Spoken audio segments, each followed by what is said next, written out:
48 Hukum Kekuasaan, ditulis oleh Robert Greene, editor Dr. Lindon Saputra, diterbitkan oleh Karisma Inti Ilmu.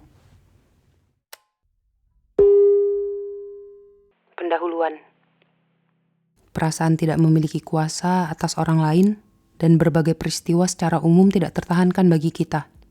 Ketika kita merasa tidak berdaya, kita merasa sengsara. Tidak ada seorang pun menginginkan lebih sedikit kekuasaan. Semua orang menginginkan lebih banyak kekuasaan. Namun demikian, di dunia masa kini amatlah berbahaya jika kita tampak terlalu haus akan kekuasaan dan bersikap mencolok saat melakukan berbagai tindakan yang diambil akibat kekuasaan kita.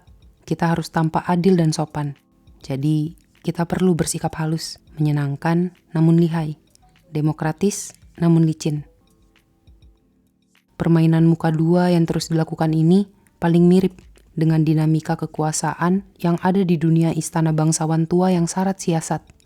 Sepanjang sejarah, suatu istana selalu terdiri dari seseorang yang berkuasa, raja, ratu, kaisar, pemimpin. Para penghuni istana yang tinggal di istana ini berada pada posisi yang sangat rapuh. Mereka harus melayani tuan mereka, tetapi jika mereka tampak menjilat atau jika mereka menjilat dengan terlalu mencolok, para penghuni istana lain pasti menyadarinya dan bertindak melawan mereka. Karena itu, usaha untuk merebut hati sang tuan harus dilakukan secara halus. Bahkan, para penghuni istana yang mahir dan mampu bertindak sehalus itu pun tetap harus melindungi diri mereka dari para penghuni istana lain yang selalu berusaha menyingkirkan mereka. Sementara itu, istana seharusnya melambangkan puncak peradaban dan kehalusan budi bahasa. Tindakan perebutan kekuasaan yang kasar atau mencolok tidak disukai. Para penghuni istana bekerja secara diam-diam dan penuh rahasia untuk melawan siapapun di antara mereka yang menggunakan kekerasan. Inilah dilema si penghuni istana. Meskipun ia tampak seperti suri teladan keeleganan, mereka harus mengakali dan menghalangi musuh mereka dengan cara yang paling halus.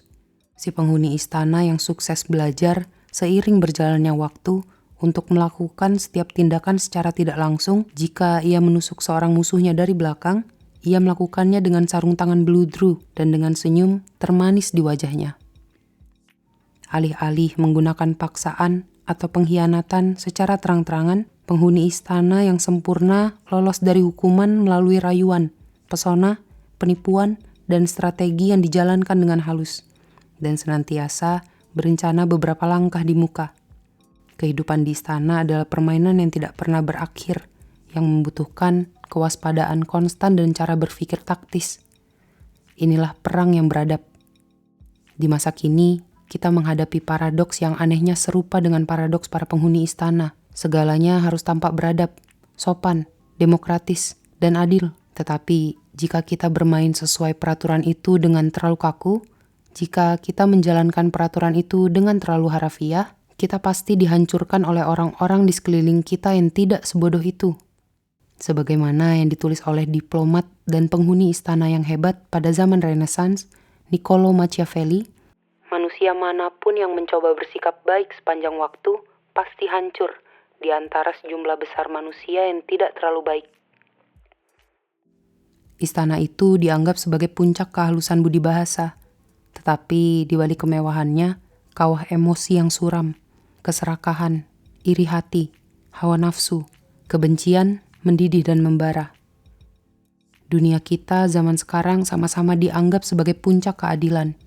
Namun, emosi buruk yang sama masih berkecamuk di dalam diri kita, sebagaimana yang pernah terjadi selamanya. Permainannya tetap sama. Dari luar, Anda pasti terlihat menghormati hal-hal yang menyenangkan. Tetapi sesungguhnya, di dalam batin, jika Anda bukan orang yang bodoh, Anda segera belajar bersikap bijak dan menuruti nasihat Napoleon. Selubungi tangan besi Anda dengan sarung tangan bludru.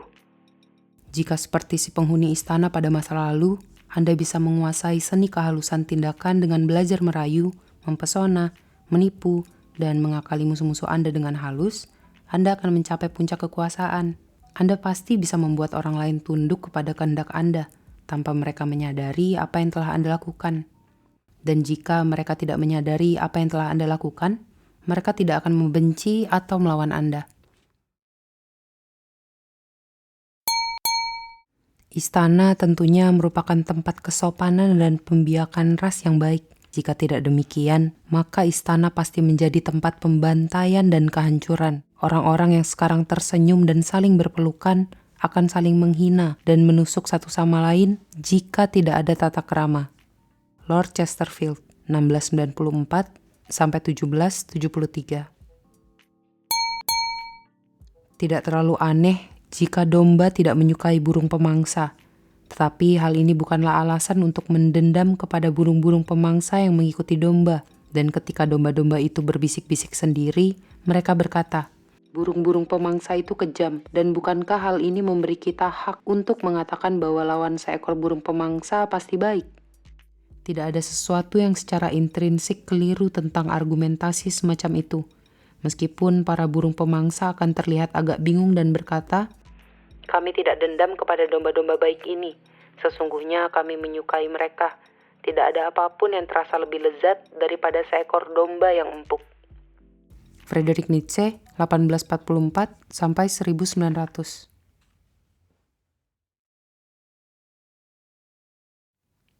Bagi sebagian orang, gagasan bermain permainan kekuasaan secara sadar, betapapun halusnya, tampak jahat, asosial, dan kuno.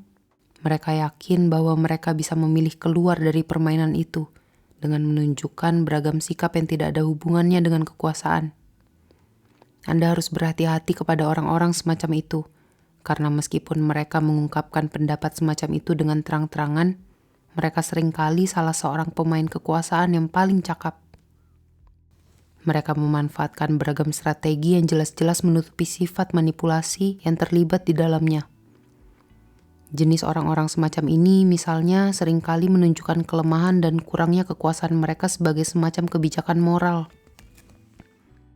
Tetapi ketidakberdayaan sejati tanpa ada motif apapun bagi diri sendiri tidak akan mempublikasikan kelemahannya untuk memperoleh simpati atau penghormatan.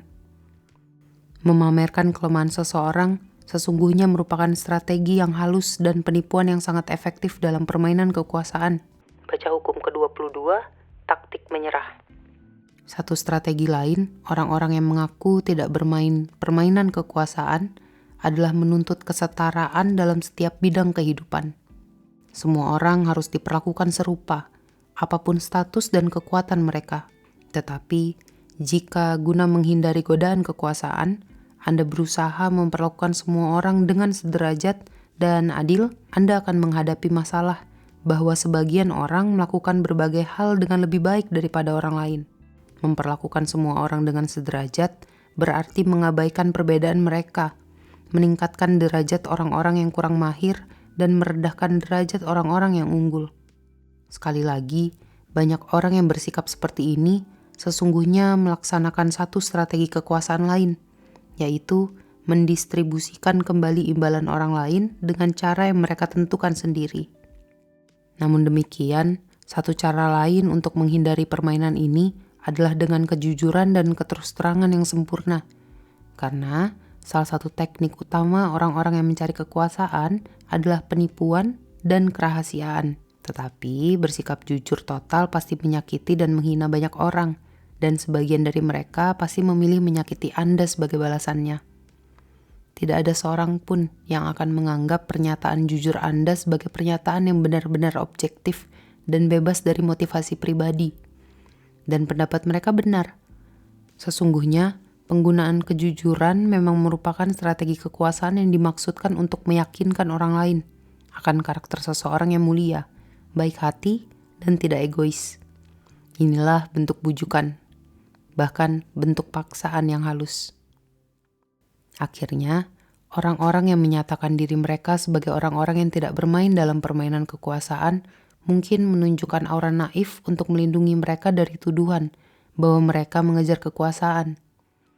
Namun demikian, sekali lagi waspadalah kepada mereka karena aura naif bisa menjadi sarana penipuan yang efektif. Baca hukum 21, berilah kesan bahwa Anda lebih bodoh daripada sasaran Anda. Dan bahkan, kenaifan sejati pun tidak bebas dari jerat kekuasaan. Anak-anak mungkin naif dalam banyak hal, tetapi Seringkali mereka bertindak berdasarkan kebutuhan mendasar untuk meraih kendali atas orang-orang di sekitarnya. Anak-anak sangat menderita karena mereka tidak berdaya di dunia orang dewasa. Jadi, mereka menggunakan setiap sarana yang tersedia agar keinginan mereka dituruti. Orang-orang yang sungguh-sungguh polos mungkin tetap ikut bermain dalam permainan kekuasaan dan seringkali sangat efektif dalam permainan tersebut karena mereka tidak terhalang oleh kesan palsu apapun. Sekali lagi, orang-orang yang memamerkan atau menunjukkan kepolosan adalah orang-orang yang sama sekali tidak polos. Anda bisa mengenali orang-orang yang mengaku bukan pemain kekuasaan ini berdasarkan cara mereka memamerkan kualitas moral mereka, kesalehan mereka, dan perasaan keadilan mereka yang hebat. Tetapi karena kita semua haus akan kekuasaan dan hampir semua tindakan kita diarahkan untuk memperoleh kekuasaan, orang-orang yang mengaku bukan pemain kekuasaan hanyalah melempar debu ke mata kita untuk mengalihkan perhatian kita dari permainan kekuasaan mereka dengan aura superioritas moral mereka. Jika Anda mengamati mereka dengan seksama, sesungguhnya Anda pasti sadar bahwa seringkali merekalah yang paling mahir melakukan manipulasi secara tidak langsung. Bahkan, jika sebagian dari mereka mempraktikannya tanpa sadar, dan mereka sangat membenci publikasi apapun tentang taktik-taktik yang mereka pergunakan setiap hari. Jika dunia ini bagaikan sebuah istana raksasa yang syarat siasat dan kita semua terperangkap di dalamnya, tidak ada gunanya berusaha memilih keluar dari permainan itu. Tindakan itu hanya akan membuat Anda tidak berdaya, dan ketidakberdayaan akan membuat Anda sengsara. Alih-alih berjuang melawan kejadian yang tidak terelakkan, alih-alih berdebat, merengek, dan merasa bersalah, jauh lebih baik bagi Anda untuk menunjukkan keunggulan dalam kekuasaan.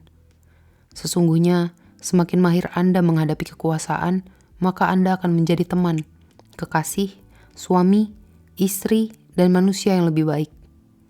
Dengan mengikuti rute si penghuni istana yang sempurna, baca hukum ke-24, Anda belajar membuat orang lain merasa lebih baik tentang diri mereka sendiri dan menjadi sumber kesenangan bagi mereka. Mereka akan semakin tergantung pada kemampuan Anda dan menginginkan kehadiran Anda. Dengan menguasai ke-48 hukum di dalam buku ini, Anda menyelamatkan orang lain dari kerugian yang berasal dari tindakan mempermainkan kekuasaan secara serampangan dengan bermain api tanpa mengetahui sifatnya.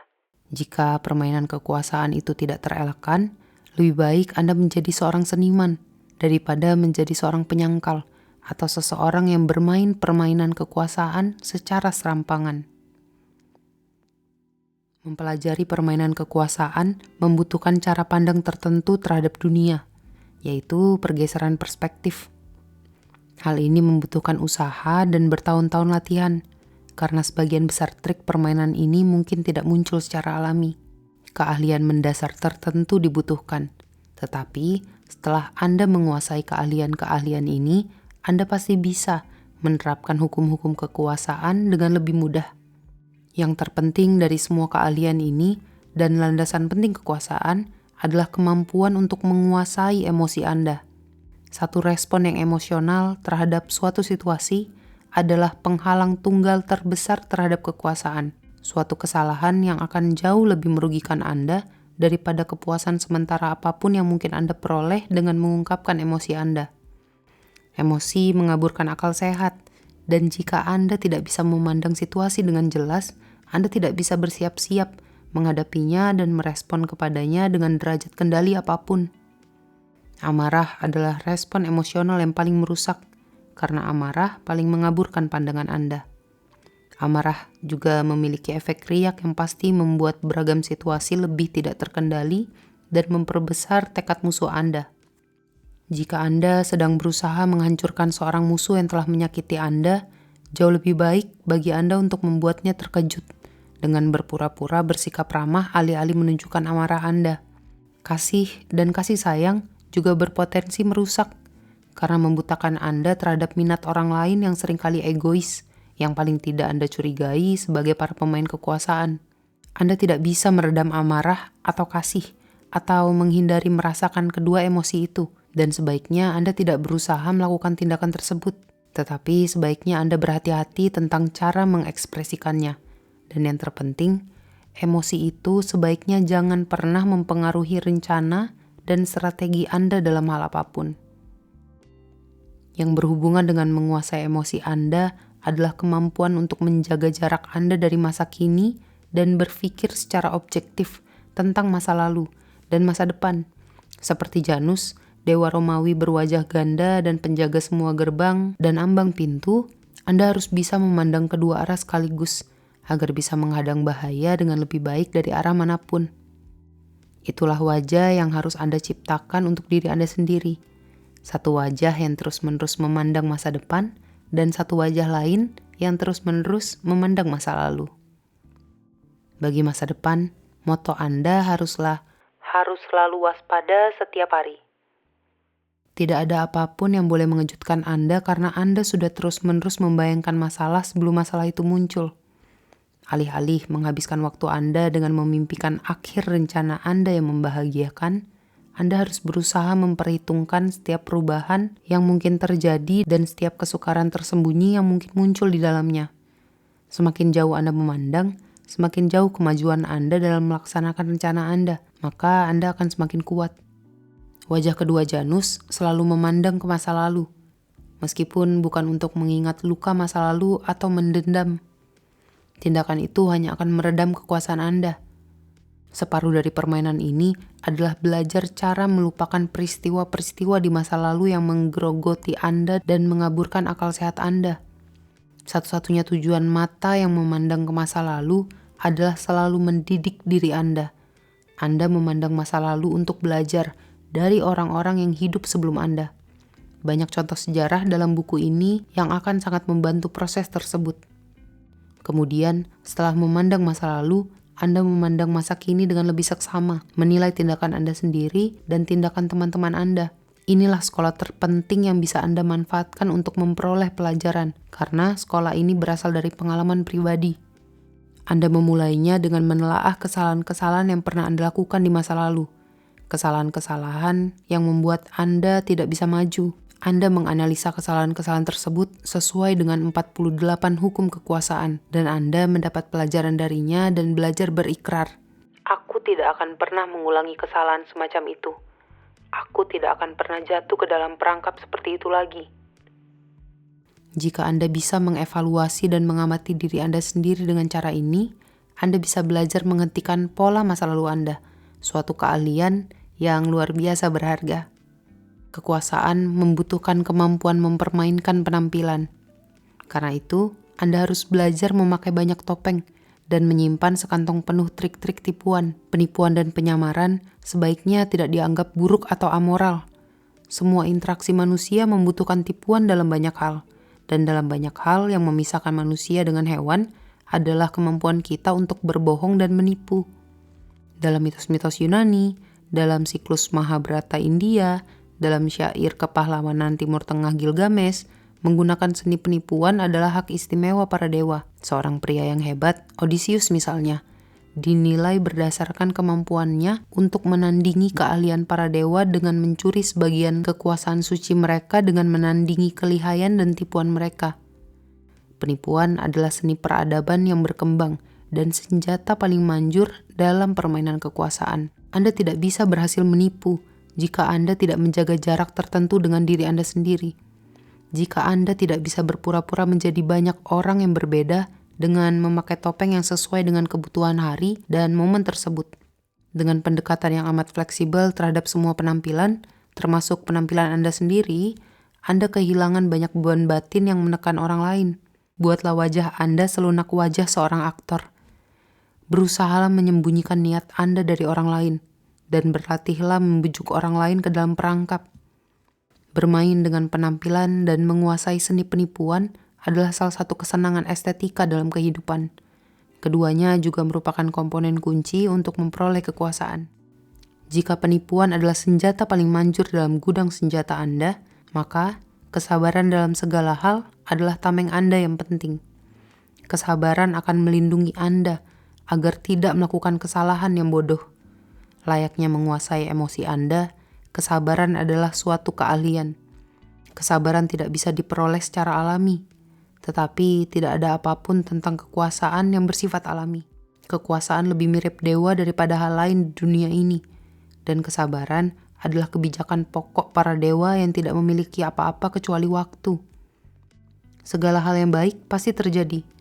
Rumput akan tumbuh lagi jika Anda memberinya waktu dan jika Anda melihat beberapa langkah ke masa depan. Di lain pihak, ketidaksabaran hanya membuat Anda tampak lemah. Ketidaksabaran adalah penghalang utama kekuasaan. Kekuasaan yang pada dasarnya amoral dan merupakan salah satu keahlian terpenting yang patut Anda peroleh adalah kemampuan untuk memandang situasi, alih-alih memandang hal yang baik ataupun buruk. Kekuasaan adalah suatu permainan. Aku harus sering-sering mengulangi kata-kata ini, dan dalam permainan, Anda tidak menilai musuh Anda berdasarkan niat mereka, melainkan berdasarkan dampak tindakan mereka. Anda menilai strategi dan kekuasaan mereka dari apa yang bisa Anda lihat dan rasakan. Alangkah seringnya niat dijadikan persoalan hanya untuk mengaburkan dan menipu saja.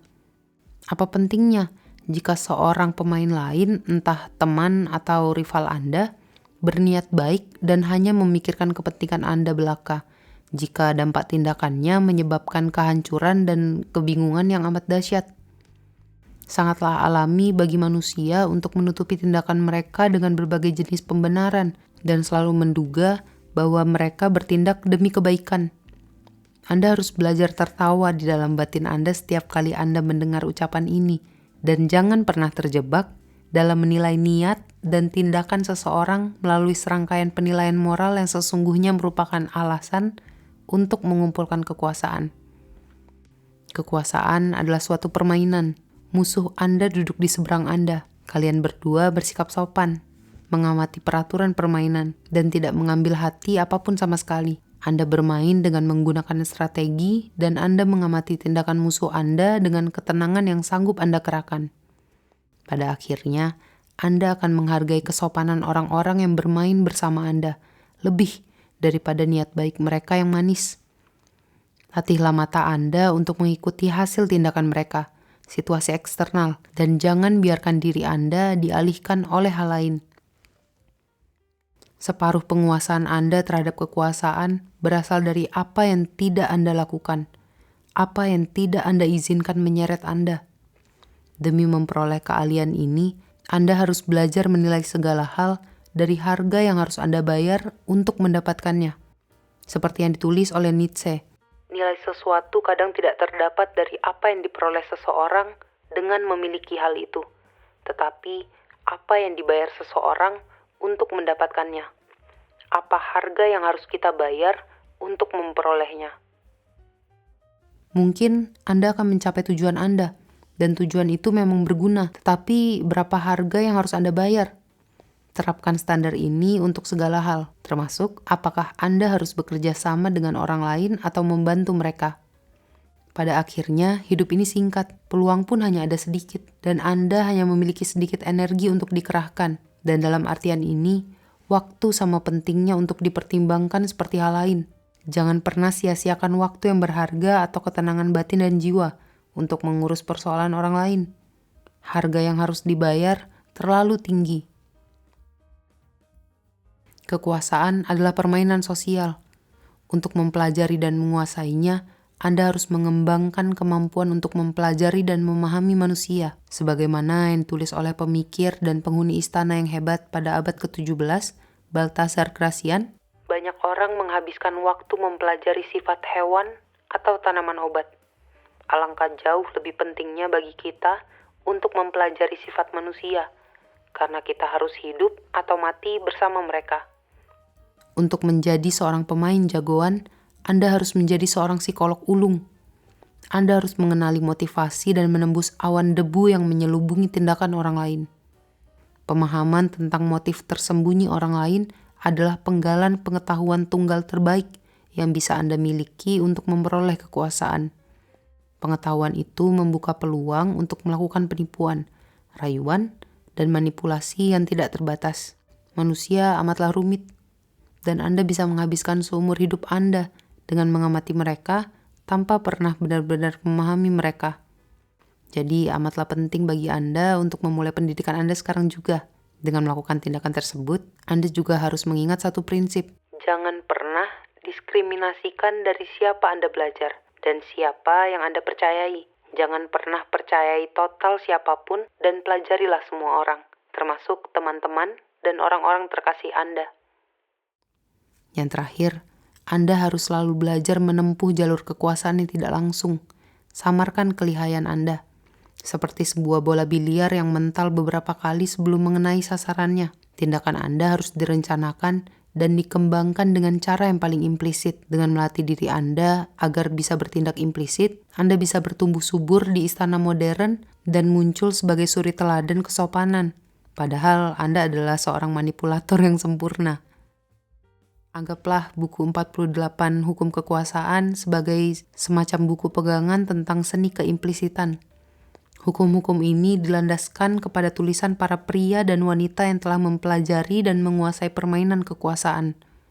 Tulisan-tulisan ini merentang selama periode waktu 3000 tahun lebih dan diciptakan dalam peradaban yang amat berlainan seperti zaman Cina kuno dan zaman Renaissance di Italia. Namun demikian, tulisan-tulisan ini berisi inti dan tema yang lazim dan sama-sama menunjukkan intisari kekuasaan yang belum dipaparkan dengan lengkap. 48 hukum kekuasaan adalah kumpulan kebijaksanaan yang dikumpulkan dari tulisan-tulisan ahli strategi seperti Sun Tzu dan Clausewitz, negarawan seperti Bismarck dan Talleyrand, para penghuni istana seperti Castiglione dan Gracian, para perayu seperti Ninon de L'Enclos dan Casanova, dan para seniman penipu seperti Yellow Kidwell yang paling terkenal dalam sejarah. Hukum-hukum ini memiliki satu dasar yang sederhana. Tindakan-tindakan tertentu hampir selalu memperbesar kekuasaan seseorang, sedangkan tindakan-tindakan lain mengurangi kekuasaan dan bahkan merusak kita. Pelanggaran dan ketaatan ini digambarkan oleh contoh-contoh kejadian bersejarah. Hukum-hukum ini kekal dan pasti. 48 hukum kekuasaan bisa dipergunakan dengan berbagai cara. Dengan membaca buku ini dari awal hingga akhir, Anda bisa mempelajari tentang kekuasaan secara umum. Meskipun beberapa hukum ini mungkin sepertinya terhubung secara tidak langsung dengan hidup Anda, pada saatnya nanti mungkin Anda akan mendapati bahwa semua hukum ini pernah diterapkan, dan bahwa sesungguhnya semua hukum ini saling berhubungan. Dengan memperoleh ikhtiar tentang seluruh topik ini, Anda bisa menilai tindakan Anda sendiri di masa lalu dengan sangat baik, dan meraih taraf kendali yang lebih besar mengenai persoalan-persoalan yang harus langsung Anda hadapi. Membaca buku ini dengan seksama akan mengilhami benak Anda untuk berpikir dan mengevaluasi ulang isi buku ini lama setelah Anda selesai membacanya.